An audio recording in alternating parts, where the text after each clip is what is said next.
یشرک بھی، جس نے اللہ کے ساتھ شریک کیا برداشت نہیں کرتا ہے کہ اپنے علاوہ کسی اور کا، اللہ کے رہتے ہوئے کسی اور کی عبادت کرنا، اس کا عبادت کرنا، اس کا وندنا کرنا، اس کو پوجنا، یہ چیزیں اللہ کو بالکل پسند نہیں ہیں۔ اللہ کے علاوہ کسی اور سے، یاد رکھو، صرف اور صرف اللہ پر بھروسہ کرو۔ چلیے میں آپ حضرات کو ایک حدیث سناتا ہوں۔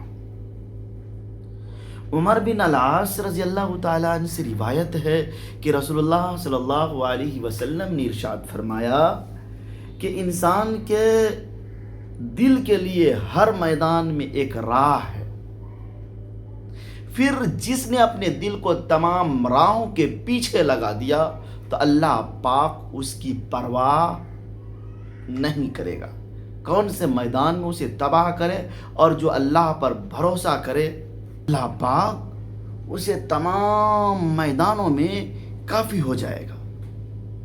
یعنی جب انسان کسی مصیبت میں گرفتار ہوتا ہے یا اسے کسی چیز کی طلب ہوتی ہے تو اس کے خیالات چاروں طرف دوڑتی ہے، فلاں نبی کو، فلاں امام کو، فلاں پیر کو، فلاں شہید کو، فلاں پری کو، فلاں چیزوں کو پکارا جائے، فلاں نجومی سے یا فلاں پنڈت سے یا فلاں رومال سے، کاہن سے یا جفار سے پوچھا جائے، فلاں مولوی سے پوچھا جائے، فال کھلوائی جائے۔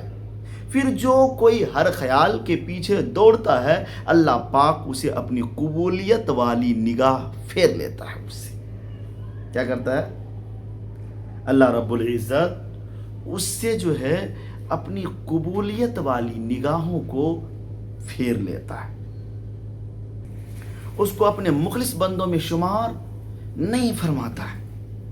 اس کے ہاتھ سے اللہ کی تربیت و ہدایت کی راہ جاتی رہتی ہے، یہاں تک کہ وہ ان خیالات کے پیچھے دوڑتا ہے، تباہ ہو جاتا ہے، کوئی ملحد، مشرک اور کوئی سب سے منکر ہو جاتا ہے، اور جو کوئی اللہ تعالیٰ ہی پر بھروسہ رکھتا ہے، کسی خیال کے پیچھے نہیں دوڑتا، وہ اللہ عز و جل کا مقبول بندہ ہے، اس پر ہدایت کی راہیں کھول دی جاتی ہے، اور اس کے قلب کو ایسا چین و آرام میسر آ جاتا ہے کہ خیالات کے پیچھے دوڑنے والوں کو چین ہرگز نصیب نہیں ہوتا ہے۔ دل کا لکھا تو پورا ہی ہوتا ہے، مگر خیالات کے پیچھے لپکنے والا خواہ مخواہ پیچ و تاب کھاتا رہتا ہے، اور توکل والے کو آرام مل جاتا ہے۔ اللہ پاک کو دنیاوی بادشاہوں کی طرح نہ سمجھو کہ بڑے کام تو خود کرتے ہیں اور چھوٹے چھوٹے کام نوکروں سے کرواتے ہیں، اس لیے کہ لوگوں کے چھوٹے چھوٹے کاموں میں نوکروں سے التجا کرنی پڑتی ہے۔ اللہ سبحانہ و تعالیٰ کا کارخانہ ایسا نہیں ہے، وہ قادر مطلق ہے، پلک چھپکنے سے بے شمار چھوٹے بڑے کام ٹھیک فرما دیتا ہے، اس کی سلطنت میں کوئی شریک نہیں، ساجی نہیں، اس لیے کہ چھوٹی سے چھوٹی چیز بھی براہ راست اس سے مانگو، کیونکہ اس کے سوا کوئی اور نہیں جو چھوٹی چیز دے سکتا ہے، اور نہ ہی کوئی بڑی چیز دے سکتی ہے اللہ تعالیٰ کے علاوہ۔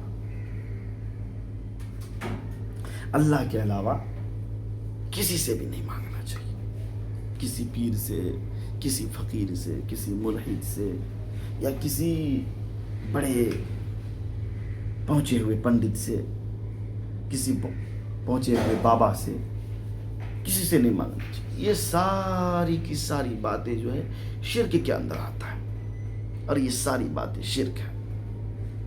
ان سب باتوں سے بچنا چاہیے انسان کو۔ اللہ رب العزت قرآن کریم کے اندر بھی کہتا ہے کہ ان اللہ لا یغفر ان یشرک بہ ویغفر ما دون ذلک لمن یشاء۔ اللہ رب العزت جو ہے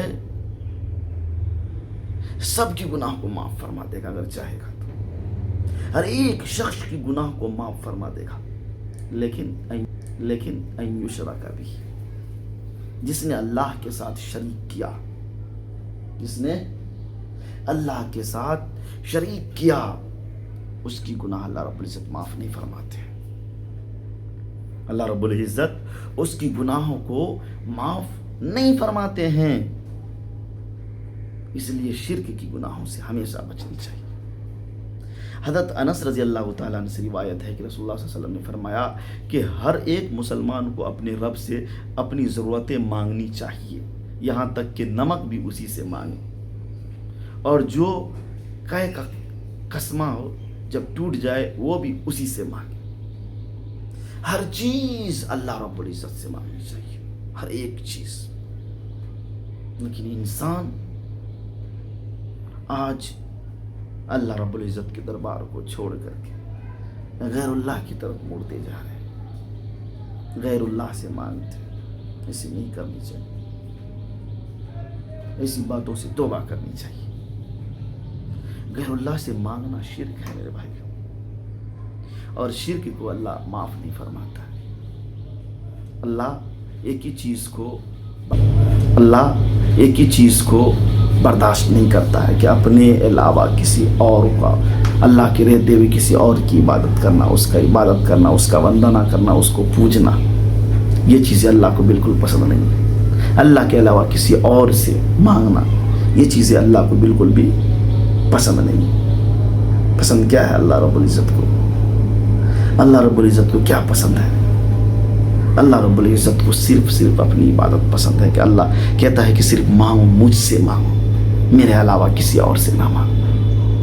لیکن بندہ آج اللہ رب العزت کو چھوڑ کر کے غیر اللہ کی طرف متوجہ ہو گئے۔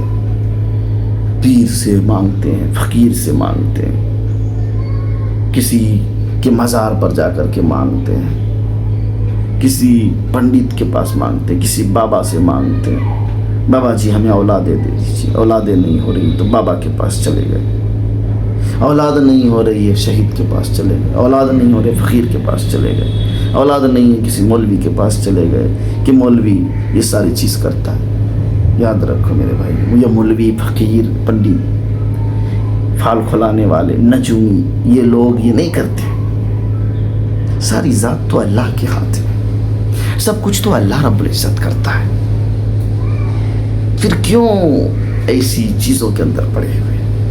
نہیں پڑھنی چاہیے۔ اللہ رب العزت سے دعا کرتے ہیں کہ اللہ رب العزت ہم سب کی سنی باتوں پر عمل کرنے کی توفیق عطا فرمائے۔ وما علینا الا البلاغ۔